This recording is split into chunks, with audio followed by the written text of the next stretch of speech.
நல்லா இருக்கும், சூப்பராக இருக்குது படம். ஃபேமிலியோட வந்து ஒரு 2.5 மணி நேரம் படத்தை தேட்டருக்கு வந்து நல்லா என்ஜாய் பண்ணலாம். அந்தளவுக்கு படம் சூப்பராக இருக்குது. எனக்கு தெரியல 2.5 மணி நேரம் படம். எல்லாருமே ஆடியன்ஸ் எல்லாம் நல்லா சிரிச்சிட்டு தான் இருந்தாங்க. வெளியே வந்துட்டு ஒரு வாட்டி பார்க்கலாம், ஒரு சுமாராக இருக்குது அப்படின்னா எனக்கு புரியல. வெளில வந்தவொடனே அந்த ஏதோ மாறிடுறாங்க, அந்த கங்கா சந்திரமுகி மாதிரி. படம் உண்மையாக நல்லா இருந்தது. நான் எல்லா படமும் பார்த்துருக்கேன். சந்தானத்தை சக்கப்போடு போடுராஜா, இனிமே இப்படி தான் எல்லா படமும் தேட்டரில் ஃபஸ்ட் டே ஃபஸ்ட் ஷோ தான் பார்ப்பேன். எனக்கு தெரிஞ்ச ஒரு 3 படம் மட்டும்தான் இந்த அளவுக்கு சிரிச்சாங்க ஒரு படத்துக்கு. இந்த படம் அந்த அளவுக்கு ஆடியன்ஸ் சிரிச்சிட்டே இருந்தாங்க. மொட்டை ராஜேந்திரன் அவர் ஒரு மனுஷனே வந்து ஸ்கோர் பண்ணிட்டு போயிட்டாரு. அவ்வளோ சூப்பராக இருந்தது.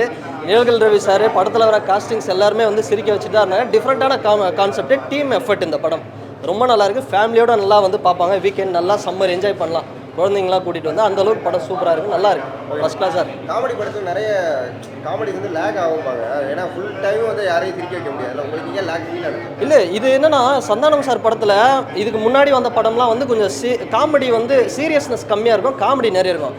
இந்த படத்தில் சீரியஸ்னஸ் அதிகமாக இருக்குது, காமெடியும் அதே அளவுக்கு இருக்குது. ரெண்டுமே ஈக்குவலாக வந்து மேனேஜ் பண்ணிவிட்டு போயிட்டுருக்காங்க. ஜிவிஎம் சார் வந்து அவர் பார்த்தோம்னா அவரோட பர்ஃபார்மன்ஸும் வந்து ரொம்ப சூப்பராக இருக்குது. எல்லாருமே காஸ்டிங்ஸ் படத்தில் வெயிட்டு சூப்பராக எடுத்துருக்காங்க. ஒரு 3 சாப்டர் வரும். ஹைலேண்டில் ஒன்று நடக்கும், க்ரூஸில் ஒன்று நடக்கும், அப்புறம் வந்து இந்த ஃபேக்ட்ரியில் ஒன்று. 3மே சூப்பராக இருக்குது. ரொம்ப நல்லா பண்ணியிருக்காங்க படம். கெட்டப் வந்து மற்ற படத்தில் கொஞ்சம் டிஃப்ரெண்ட் இருந்துச்சு. அந்த கெட்டப் ஆமாம், அது அவர் பார்க்க அந்த அசல் கோளாறு மாதிரி இருக்கார் படத்தில். நல்லா இருக்குது இந்த லுக். அந்த ப்ரோ ஒரு மாதிரி வந்து அவர் பேசுகிறது எல்லாமே சூப்பராக இருக்குது. என்ன இந்த நெகட்டிவ் ரிவ்யூவர்ஸை பற்றி சொல்லியிருக்காங்க. செல்வராகவன் சாரும் வந்து ஒரு நல்ல ரோல் பண்ணியிருக்கிறாரு. இந்த நெகட்டிவ் ரிவ்யூவர்ஸ் ப்ளூ சட்டை அவரை பற்றிலாம் சொல்லியிருக்காங்க. பட் படம் ஓவராலாக சூப்பராக இருக்கும். ஃபேமிலியோட நல்லா என்ஜாய் பண்ணலாம் படத்தை. டிடியில் வந்து நிறைய பார்ட் வந்துருச்சு. இதுதான் எனக்கு தெரிஞ்சு 4th பார்ட் நினைக்கிறேன். 4th part. இப்போ இந்த இதில் உங்களுக்கு எது ரொம்ப பிடிச்சிருந்துச்சு? எனக்கு அதாவது ஒன்று வந்து அது வேறு, எல்லாமே ஒரு மாதிரி. அதான் சேம் கான்செப்ட் தான். அந்த ரூமு ஒளியறது இதே தான் சேம் கான்செப்ட்டு. ஒரு படமும் ஒரு மாதிரி இருக்கும்.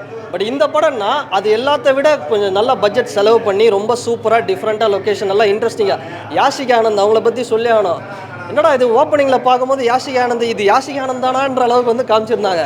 இந்த ஜீன்ஸ் படம் பார்த்தீங்கன்னா ஐஸ்வர்யா ராய் வைஷ்ணவின்னு ஒரு கேரக்டர் அந்த மாதிரி வந்து அப்படியே வந்தாங்க. அப்புறம் கொஞ்சம் நேரம் கழிச்சு இது யாஷிகா ஆனந்த் தான் அப்படிங்கிற மாதிரி திரும்ப ஒரு